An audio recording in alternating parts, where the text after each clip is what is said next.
We as people in the workforce need to reinvent ourselves all the time to focus on the value-added stuff, because ultimately you don't need a high-skilled person to go and get information from a timesheet over there and put it in a system over there, do a bit of validation and then put it into the paying bill. They're the kind of automations we're talking about. What really surprised me is, by and large, most of our clients are repurposing the staff onto much more meaningful parts of the business where, you know, the staff will be happy and the owners are much happier because they're adding more value.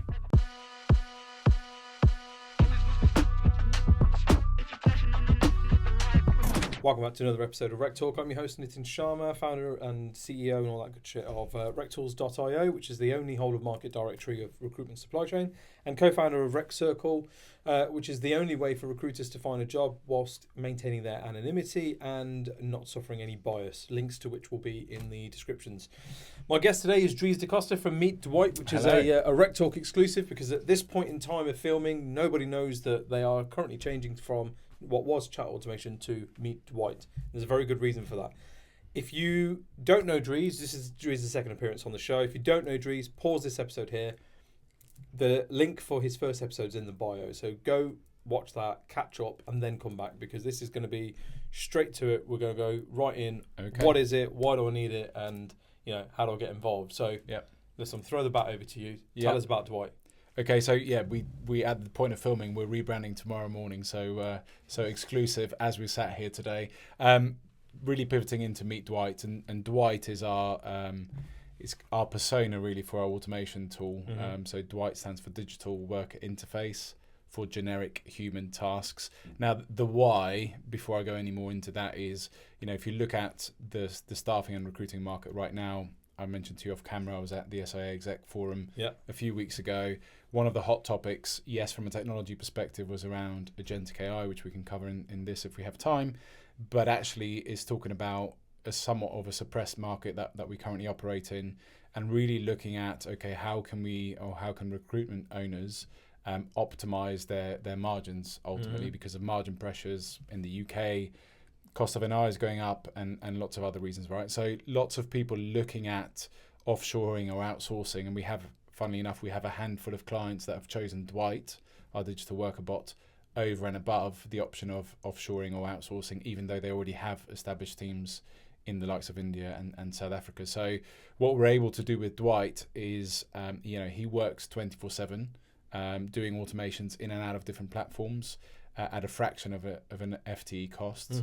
And typically we go and automate middle and back office processes. So whether it's onboarding, compliance, credentialing, re-credentialing, we do an element of deployment automation, redeployment automations, all the way through to the back office. So finance, payroll, extracting timesheet information, interacting with VMS or MSP platforms, again, taking time out, as in time card information out, because he doesn't take time out. No leave is taken by Dwight.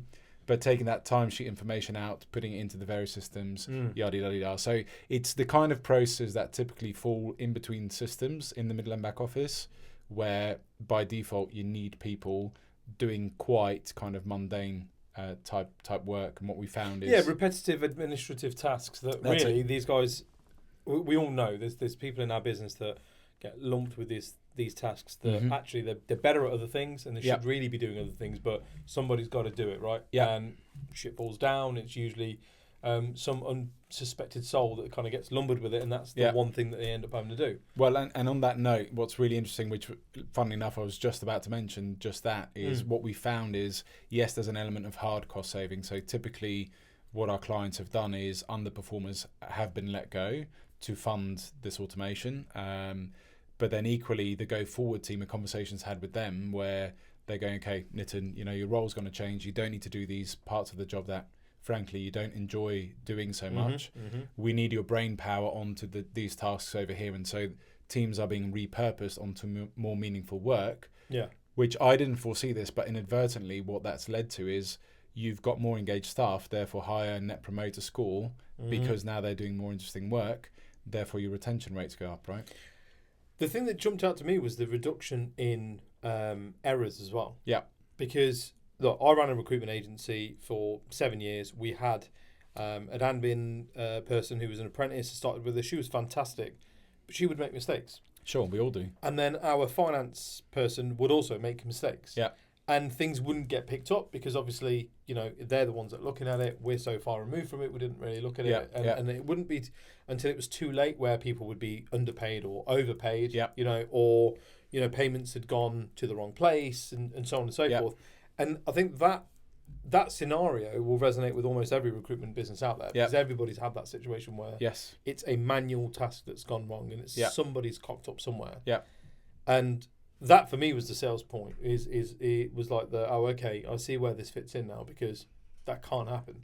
Well, it's a step further actually for a lot of recruitment agencies because not only are the mistakes they then also have processes to go and check to make sure there aren't mistakes, right? So that causes extra work. Whereas the beauty of this kind of automation, and we can talk about AI versus automation, how the two work together, but by and large, the automation we do has to be right 100% of the time because you're talking about compliance type processes that have to be right, finance or HR processes that have to be right. And the beauty of Dwight is he does get it right 100% of the time. Obviously, sometimes there's exceptions and he has ways of flagging that. But it also means you don't then have to do the whole checking because it's just done right in the first place. So not only do you have that kind of hard saving, if you like, of now Dwight is doing it at a fraction of an FTE cost, but you're also not having to do certain checks because he's just doing it right the first time. We can still do an element of, you know, checking his own homework and stuff like that when we build the automations too, but normally it's not even needed. Which wouldn't take anywhere near the amount of time that it does with a human, though, right? So what's the biggest objection you guys get then? So you know, I know that you guys have done incredibly well since the first time we met. What are the objections that crop up on a regular basis? What's the trend? Is it that people are afraid of this? Because I know there's a big kind of apprehension with AI. There's also a big piece around people kind of feeling like they're going to get left behind. So, you know, I get asked all the time, what's the best AI tool out there? And it's like... It's very broad. My answer is always the same, right? If you're asking that question, don't go near it. We've had people that have come on to go, my boss has told me to buy some AI, so here I am. It's like, no, let's think about the business case you're trying to solve, right? If the answer is AI or automation, great. If the answer is you have to replace your CRM, then that's the right answer. Or an amendment in process or whatever, right? So what are the common objections that you guys are getting? Probably, I would say there's a mindset difference, UK versus US. We have clients both sides of the Atlantic. So definitely to your point there, obviously in the UK, we tend to be a little bit more cautious, but actually over the last 3 months or so, most of our clients that have come on board have actually been in the UK, funnily enough. So I think, you know, once people understand it, it's a no-brainer. Now, where it's not a no-brainer is where people, and this is probably the biggest hurdle that we've come across, bring the wrong use cases to us. So where we've had to get better because no one's out there looking for a digital worker. No. Funnily enough, not yet anyway. We're obviously looking to change that. But probably our biggest hurdle has been to help our prospective clients because everyone's wowed. We have people who've literally been whooping and cheering on demos. Full disclosure, mainly in the States. They're a whoopy and cheery. They're a little bit more whoopy and cheery, but we're certainly not. I've grown to love it. That's sick. but we get those kind of reactions genuinely, and that's the first time. You know, I was thinking brilliant. On the drive up, I've been in software sales for pretty much 20 years, and I've never had those kind of reactions, right? So the enthusiasm's always there, and then it's a case of okay, but what are the right use cases, and let's really hone in on that. So myself and the sales team, and in our kind of pre-sales roles, have got much better at trying to guide people into the right automations, because the danger is it's so exciting, it can do lots of things, but actually does it make business sense for you to get Dwight to go and do that? ? And now obviously a lot of CRM platforms have their own in-platform automations, for example, that will automate email triggers or whatever it might be. We always say to people, look at what's available off the shelf in the platforms first. This is kind of a whatever falls between the cracks, which is our unofficial marketing slogan. We live in the cracks. That's really where we want to go and automate. And I get that. Because again, is there like a limit to the number of automations that you will set up with a subscription to Dwight? So it's not really a subscription to Dwight, right? So the key is we actually take our client's existing process over their existing systems and we automate that. So if it's a continuous process with logic to it, that's also key. like in onboarding or compliance, then that will be one Dwight to go and automate that. If you want an automation that does onboarding and compliance, and you want an automation that does your accounts payable, that would be two different Dwights. Yeah. So we actually take our but generally, clients, that's two different people doing that, right? Because you're not going to have somebody doing your HR onboarding and also sending your invoices out. Yeah, but then the danger is, there's this kind of thing of perceived pain versus reality. There's a lot of prospective clients we talk to, and they have a perceived pain of this process over here is just so painful. And then you delve into it, and it's like, yeah, but it's taking someone 10 minutes every other week to do. Yeah. So it makes no sense for you to pay for Dwight to go and do that. Yeah. Let's focus in on some of these other areas where you've got 3 people maybe doing a process that actually you could be repurposing them onto other areas of your business where you need their brain power, and let's look at automating that. On price then, because I like this is one of the things I really like about you guys is that you're not selling a software product here, right? This is not a SaaS model that you've got where it's 10 automations for this much, 15 automations for this much, and here's our enterprise plan, that that kind of thing. You've personified Dwight, which we'll talk about in a minute, but actually your pricing is it costs X amount a month on a 3-year contract with no setup fee, and there's no. It will go up at some point, or next year when it renews, it will go up by a staggered amount. It's like hiring a member of staff.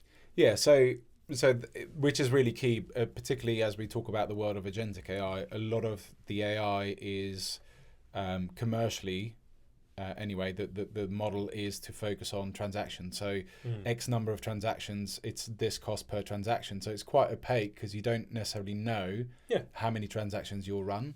So the OpenAI kind of token-based system, right? Exactly. Yeah. So you don't know, right? If you're going to roll that into a 50-seater recruitment business, you don't actually know what the adoption will be like and how much eventually you'll be spending. So to your point, our clients, we don't charge setup fees. Our clients just pay Dwight a monthly wage.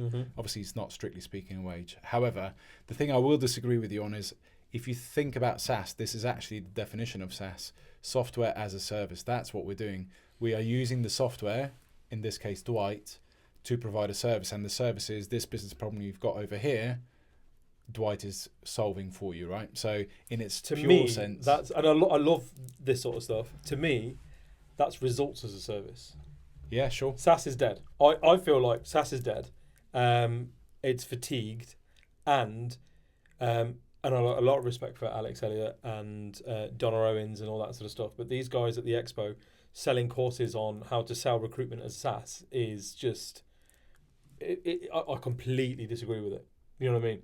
I think what we know as SaaS, you're right, yeah, software as a service, of course it is, but I think it was the HubSpot CEO that kind of was like, no, we're moving into this era now of results as a service. That's what people want. They're buying outcomes. They're buying the deliverable at the end, not the solution that allows them to do something that they think they need, which is what you're doing when people ring you up and go, listen, or could jump on a call with you guys and say, yeah, we want to do this and we want to do that. And you're going, listen, why don't you look at your existing subscriptions first? Yeah.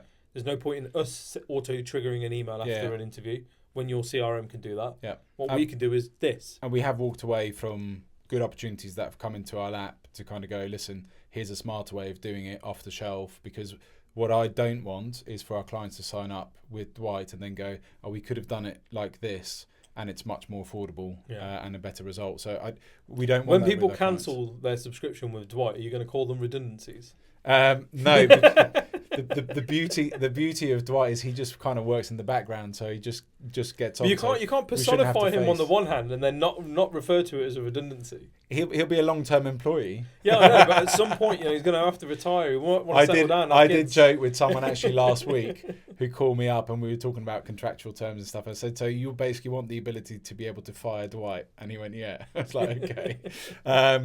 But yeah, he just.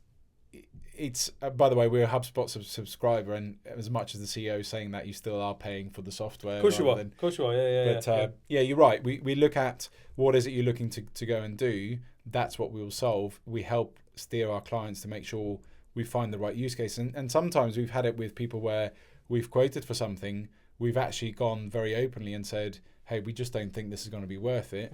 They've gone away for a couple of months and then come back to go, right, I've just spoken to this person in my business.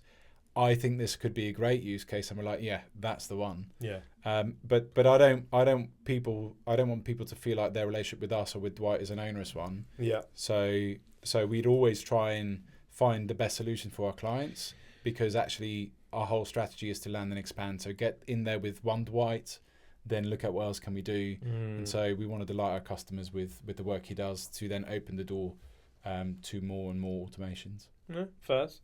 Look, you've been in software sales for years. Why have you guys made the decision to intentionally refer to Dwight as a person and personify this, effectively what is a automation, right? Yeah. Or a really fancy macro, if you really want to be like, do you know what I mean? Yeah. It kind of comes back to probably my previous life. I remember when I joined one of the UK's largest, in fact, the largest UK headquartered software business, which will remain nameless. When I joined, I mean, people can look at my LinkedIn bio, right? But when I joined them, it was to help set up a brand new division, and we bought a bunch of businesses together. And it was in hospitality. The first thing I did was we had to come up with the go-to-market strategy, and looking at go-to-market, it's like, here's some dominant players. There was like 2-3 dominant players in the market. So let's go and talk to business owners in hospitality and find out what they like and dislike about these people. And guess what? Our go-to-market was everything that they disliked about those people. That's how we started to position ourselves. And in a way, if you look at what we have, this is our own deep IP. It's called robotic process automation technology. As I say, it's ours. We're not written on anyone else's. The challenge with RPA technology, it's out there in the market, but the big players, the UiPath, Automation Anywheres, Blue Prisms of this world, their technology is inaffordable for most recruitment owners. On the one hand, you're talking 6-figure sums, setup fees, and I remember you saying this on the last episode. Yeah. And oftentimes 6-figure sums recurring. So there's that. Two, they don't really understand the sector. So whereas we can be that kind of trusted advisor to go, oh, you're a business of this shape. Have you thought about redeployment automation, for example? They don't really understand that deeply. But actually, to answer your question, the absolute key point is they are selling an IT solution to IT-minded people. Yeah, it's very much, hey, we can automate anything. They're into CIOs. They use big system integrators as third parties to do the implementations. I was sat there thinking, we solve a business problem, right? So how do we translate this kind of techie speak, affordability we've already touched on in our commercial model, but how do we translate that in a way that people actually understand? To a people-focused business, because the product that we sell is people. That's it. So and then Dwight was born. Certainly initially we thought about, well, let's really lean into this digital worker, agentic worker, as a persona, and you've seen it since Salesforce have come out with their own. They've all got names and characters, right? So I'm not saying they copied us. I doubt it very much, but it's really leaning into that. And then I wanted to come up with a name. I mean, for lovers of the US office, Dwight Schrute was probably how he was going to look, but out of fear of getting sued, we decided not to. We then wanted to come up with an acronym that made sense, and Dwight stands for Digital Worker Interface for Generic Human Tasks. So the F is silent. Yeah, it is. But it kind of worked as a concept. People love it. You were at Rec Expo. We had a big cardboard cutout of Dwight. People love the persona. Oh, you dressed all the staff up like him? We all, including myself, dressed up like him. We like to have a bit of fun with it. I mean, don't take us too seriously. We take very seriously what we do for our clients, but we like to have a bit of fun. And I think personalities coming through from our business to the outer world, I think is really, really important. But yeah, that's how Dwight was born. I like it.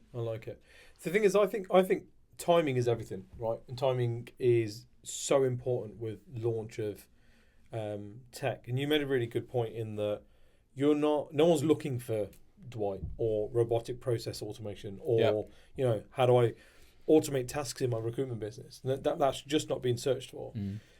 To then make it more complex than that is that you're not selling a solution that somebody is currently paying X for, and you're going, well, we could do it for less, or we could do a better job for less, or much better job for slightly more. Yeah. So it's not like they've got an existing budget where they're going, okay, I spend this much on a CRM, let me see what else is out there. So that makes it really challenging as well. But actually, we're in this world right now where I've noticed, certainly in the last sort of 6 months, more and more recruitment business owners have kind of whether it's because they've got a bit more pipeline and a bit more breathing room financially or whatever, but the heads are coming out of the pits a little bit and they're kind of going, okay, headcount doesn't equal success anymore, or certainly people don't really give a shit about that. Mm-hmm. Exiting a business is incredibly difficult and statistically almost impossible. What can I do with my business to make this sustainable? Because right now, either you've got business owners that are like, I've had to let most of my staff go and I'm back on the tools, or you've got others that are going, we've had to diversify into different markets and we're having to effectively start again just to keep the doors open. Yeah. So timing is everything. Have you guys seen an uptick in the last 6 months then of kind of interest and people giving you a bit more time to hear you out and go on then, what is this? Yeah, I think there's a lot of social proof now around us as well, which has helped. So lots of friends of or clients that are recommending others. So that's helped. So the uptick has been phenomenal. I mean, we were talking off camera, just crazy growth since last July. Yeah, unbelievable. Yeah. But you know, if you kind of take it back, we sometimes, so there's two scenarios I want to cover. There's the grow without growing piece, so where people have shrunk down or they're starting up and they're like, hey, we need someone in this function. I gave an example earlier. One of our clients, they were looking for a credit controller, not a big agency, looking for a credit controller to basically deal with their accounts payable process. They've come to us and have contracted Dwight to basically automate their whole accounts payable. So it's a cheaper solution for them. He's more reliable because he's working 24/7. Plus, as they grow and scale, they don't have to go and hire more and more people, right? So it's not like they'll need a second or third credit controller. Dwight's there at the cost he is. He can automate the work of up to 12 people in some instances. So there's that side. On the other side, what I would say is, yes, there's definitely green shoots, and in the UK particularly, a lot of recruitment agencies are on the up. But equally, if I look at the US agencies of scale, they are struggling, right? The big topic is around margin pressures. I remember talking to a president of one semi large healthcare staffing agency in the US, talking to their president saying, hey, listen, we can do these automations that we've looked at for you, but actually, are you going to have the difficult conversation internally to enable this to happen? Because you're such a nice business. Like we really connected with the people, and he basically put us in touch with his heads of department, and he said, Dries, we have to, otherwise we won't survive. So forget about selling the business. It's about survival first, which is why offshoring is such a big topic there. But you're right. You know, I come in my recent past, I worked for a software business that was PE backed. We did multiple flips with different PE companies. That focus on EBIT is ultimately what will drive, same for recruitment businesses and owners, is ultimately what will drive that move to exit, or certainly can be the difference between, I don't know, getting 70 million instead of 50 million for your business. So so that's really where we play. The interesting thing is, like when I talk to the SIA analyst as an example, there's a lot of automations and AI that are focused on the top of funnel activities, marketing and sales.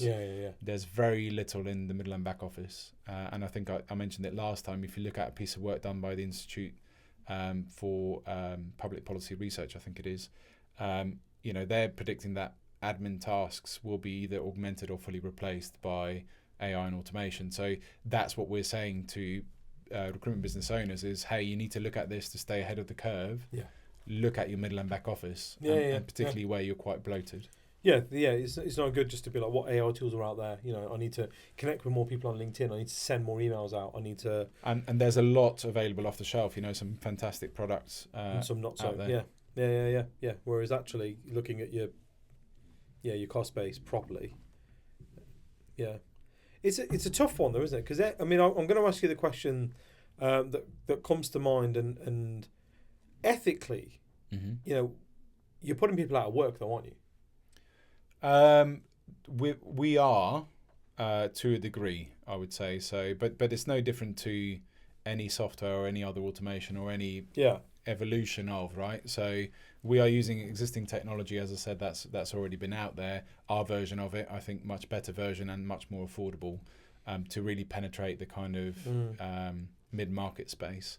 But yeah, as I said to you earlier, I don't think we can shy away from that. Offshoring, outsourcing has been around for a long time, where the same applies. So it's really a case of, we as people in the workforce need to reinvent ourselves all the time to focus on the value-added stuff, because ultimately you don't need a high-skilled person to go and get information from a timesheet over there and put it in a system over there, do a bit of validation, and then put it into the pay and bill. They're the kind of automations we're talking about. Yeah. No, you're absolutely right. And these are mind-numbingly boring jobs that, again, create a lot of human error, which the impact of that human error is usually a lot bigger than you want it to be, right? Yeah. Somebody not getting paid on time or not getting paid at all, or the correct amount, yeah, is a big deal to people, because that's the only reason that they're going to work. If you've made that error and someone has a go at you, you don't want that either, right? No, that's right. So we can't shy away from it. You are right.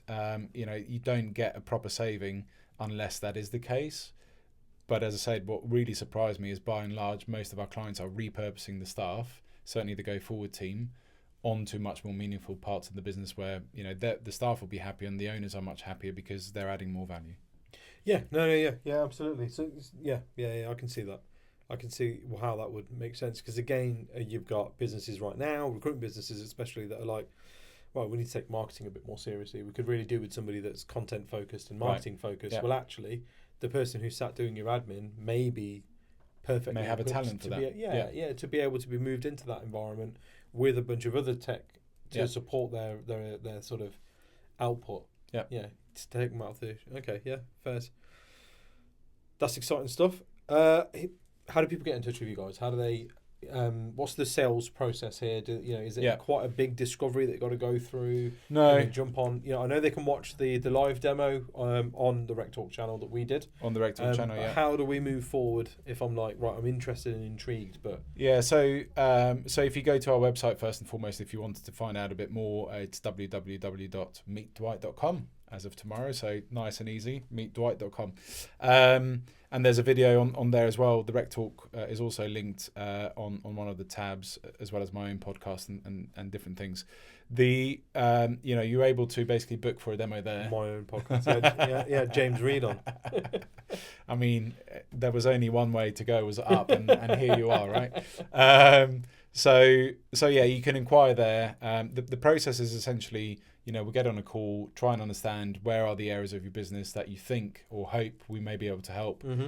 Talk about some of those processes, give you some, real life examples, because Dwight's one of those things that unless it's only when you see him you really get it. Yeah. Me talking about it is all good and well, but when you see him you kind of go, wow, okay, now I get it. And then we would double click into those processes a little bit more deeply. We ask our clients to then screen share that process once we've kind of identified, this would be a good use case. Show us that process, and that then enables us to come back with, okay, this would be the cost and the time to build, and can we do it ultimately? And then it's a case of, do you want to contract with us, yes or no? We do project kickoff, then the deep dive. So that's the key, is the deep dive post project kickoff. We need two things from our clients. We need them to understand their process, including exceptions. So if this, then that, but actually if it's for this client, then we need to go and do that. Yeah, that's really key. And then have access. So one of the things we haven't yet touched on is one of the unique areas that we can automate is where there's no API connectivity between systems, because Dwight can use login credentials the same as you and I. Yeah. So obviously for that to be possible, we need login credentials into the various platforms provided to us by our clients. And then once we've documented that, we actually do the whole process maps. Client signs off on it to go, that's what we want automating. Then we go off, do the automations. Dwight comes back into user acceptance testing, a few tweaks after that, and into go live. So it's not like having to replace your CRM. It's not disruptive to your operation. We just need to get what's in our clients' heads. But equally, it's not a one-click. Okay, yeah, cool. I want to sign up tomorrow, and Dwight will be active. No, it's a bit more consultative than that. It's not an off-the-shelf product. Not SaaS. This is the service bit we were talking about, yeah? It applies to pre-sales as well. I'm with you. Mate, that's been really cool. I really appreciate your time on this one. Thank you. Best of luck with the rebrand and so on and so forth. Guys, that's it from us. New episodes drop every Wednesday and every Friday. Thank you for liking, sharing, subscribing, and doing all the cool shit that you guys do to keep us the #1 podcasting channel in the recruitment industry. We'll see you again next time. So, Appreciate it. Thank you very much. That was good.